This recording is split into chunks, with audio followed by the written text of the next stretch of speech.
Focus isn't something that just disappears. It actually erodes slowly under constant input, like pings, screens, scrolls, you name it. This is not distraction, it's depletion. And stillness is our defiance. A return to clarity, to self. Today, we reclaim that.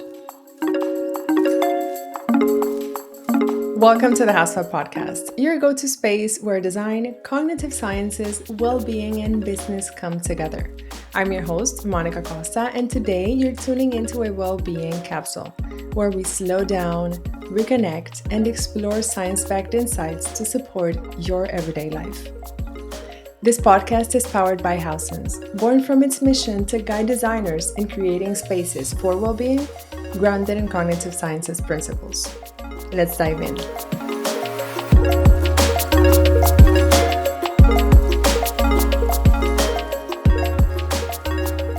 Let's be real for a second.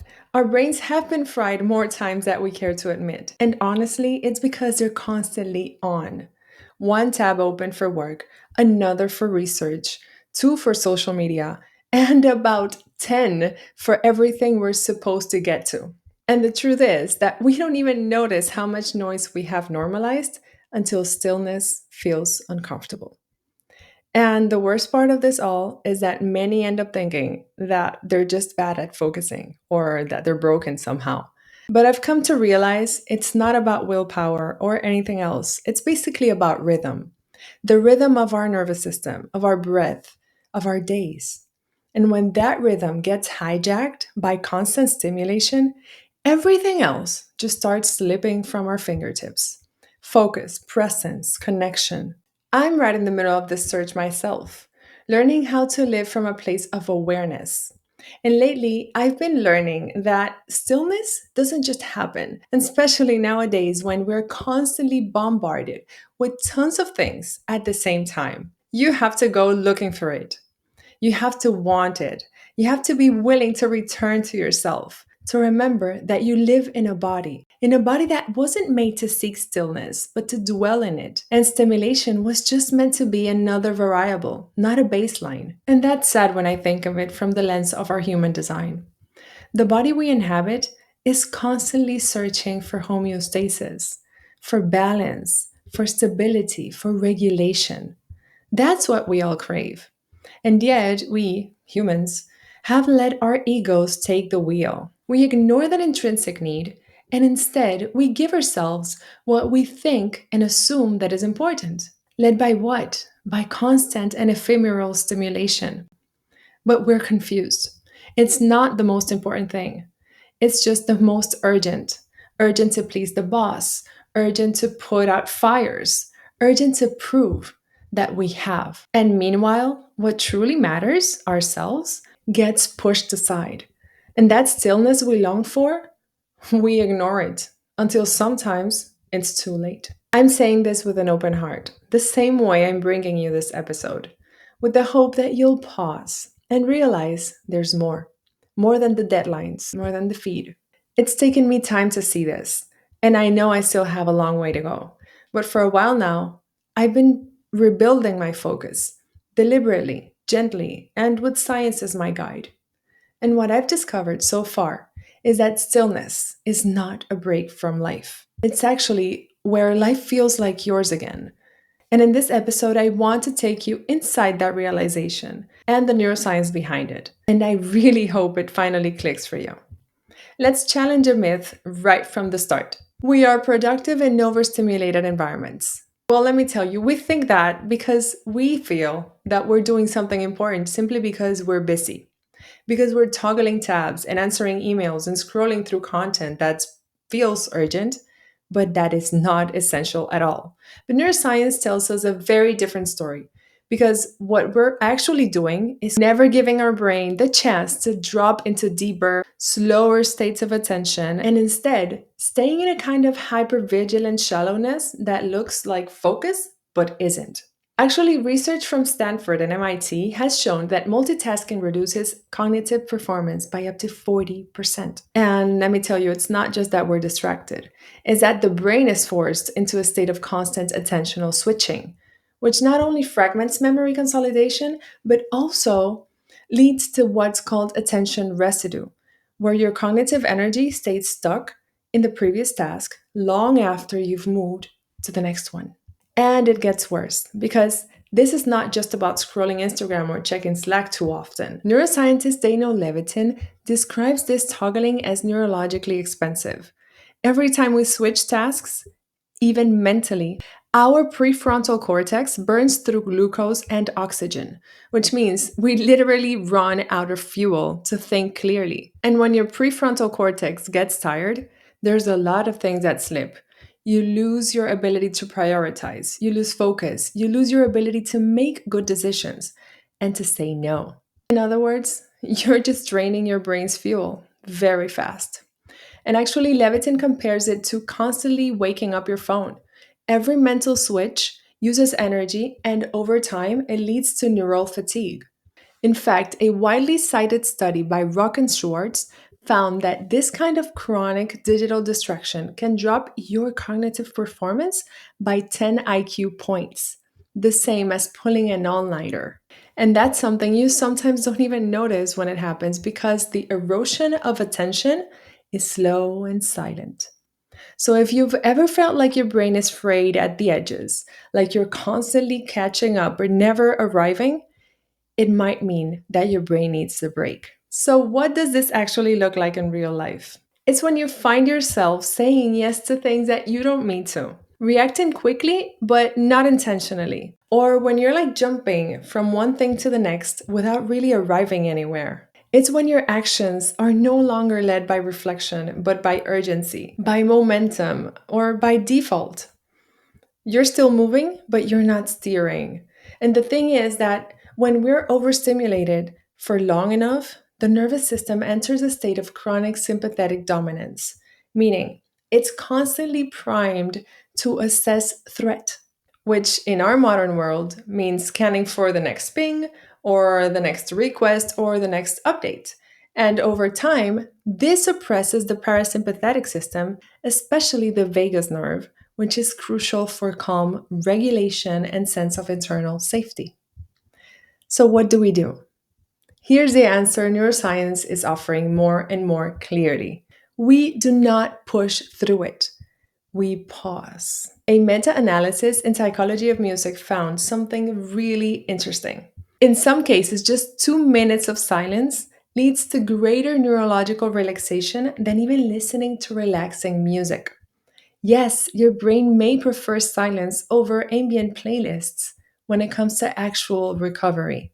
And there's another very interesting paper from 2021 published in Integrative Psychological and Behavioral Science by Laura Rogild-Muller that explores how silence isn't just the absence of sound.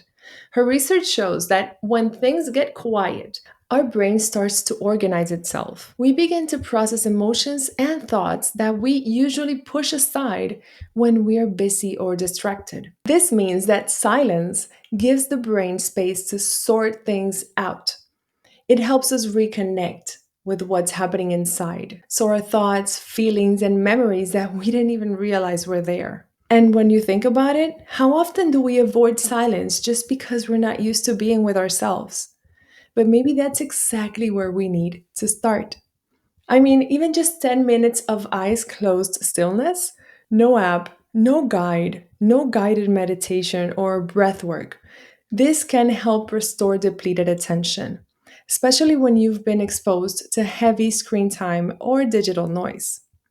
And we could go even deeper. A landmark study from the University of Pittsburgh showed that 20 minutes of breath focused stillness not only reduced amygdala reactivity, the part of the brain that lights up under stress, but also increased functional connectivity in your executive network, meaning you literally become less reactive and more intentional, calmed, and even focused just by pausing. And if you're wondering how long you need to practice to see structural change, meaning to rewire your brain, the answer is just 8 weeks. That's all it took in a Harvard study for participants practicing mindful stillness to show increased cortical thickness in the hippocampus, the region tied to learning and memory, and shrinking in the amygdala, responsible for fear and anxiety. So if you think about it, stillness is cognitive rehab. And the truth is, this isn't just for high performers or seasoned meditators. It's for all of us. Anyone living in this fast moving world where it's easy to get swept up in the pace, to fall into the rhythm of doing more and more and more and noticing less. Sometimes without even realizing it. I've been there. I think most of us have. You don't always notice when you've started running on autopilot. And this is something especially necessary for those who are neurodivergent or highly sensitive. Because according to Graneman and Solo in 2023, highly sensitive individuals whose nervous system respond more intensely to stimulation and make about 20% of the population tend to burn out faster in noisy, fast paced environments. But on the flip side, and what's very interesting, is that they also recover more deeply when given space for stillness, quiet, and sensory reset. For these individuals, stillness becomes a bridge between sensory overload and coherence. And when you look at it that way, it starts to make sense. Why stillness feels so necessary for some of us, not just emotionally, but also neurologically. Because what might feel like doing nothing on the outside is actually deep work on the inside. In fact, contemplative neuroscience has a name for it: attentional training. And what that means is that just like strength training for muscles, stillness is how we train the networks responsible for attention, memory, and emotional regulation to build and strengthen over time. So, no, stillness is not passive. Stillness is not the reward after you've done enough. Stillness is not a retreat. It's where the real rhythm begins. It's our baseline, where focus stops running and starts returning. So reclaim it because it's your neurological return to center. And contrary to popular belief, it's not stepping away from life. It's actually finally stepping into it fully. Now, of course, not every study shows the exact same results. Some find big shifts in attention or stress, others find smaller changes. As we all know, every brain is different, and so is every context. A few reviews have pointed out that results can vary depending on how often people practice, how the study is designed, or even who's participating. Most research actually still focuses on very specific groups, often in Western settings. So we know there's more to learn. But even with those differences, one thing is very clear: the overall pattern points in the same direction. When we pause gently and consistently, our systems begin to recalibrate. And for something this simple, accessible, and rooted in the way our bodies are designed to recover, that is a powerful reminder that stillness is worth making space for. So here's your challenge of the week. And don't worry, I'm not going to give you a to do or a hack or another thing to optimize. What I'm going to give you is an actual pause. I want you to carve out just 2 minutes of your day. Yes, 2 minutes. And then let them be completely empty. No music, no scrolling, no podcast, no planning, no guided nothing. Just you and the quiet that follows when the input stops. Let your nervous system stop racing for the next ping. Let your breath find its natural rhythm again. Let your body remember what it feels like to exist without needing to perform, to respond, or to produce. It might feel weird. I'm not saying it won't. It might even feel a little uncomfortable at first. And that's okay. What matters is that you make space for the reset. Because the more you return to stillness, not as escape, but as recalibration, the easier it becomes to hear yourself again underneath all the noise.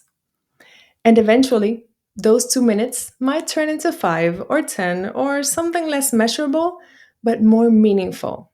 A shift in how you move through your day, not running from silence, but led by it. Stillness is not a pause from productivity. It's not a spiritual add on. It's how your body and brain find their rhythm again. And if you're overstimulated, overwhelmed, or scattered, you don't need to push harder. You may just need to stop, breathe, and let stillness do what it's designed to do: restore. If this episode opened something up for you, I'd love you to share it with someone who might be ready to see their mind as part of their personal design process too. Remember to hit that like and follow button to keep your conversation going every Tuesday. And as always, thank you for being here. Stay well, stay curious, and keep designing your life with intention. See you next time.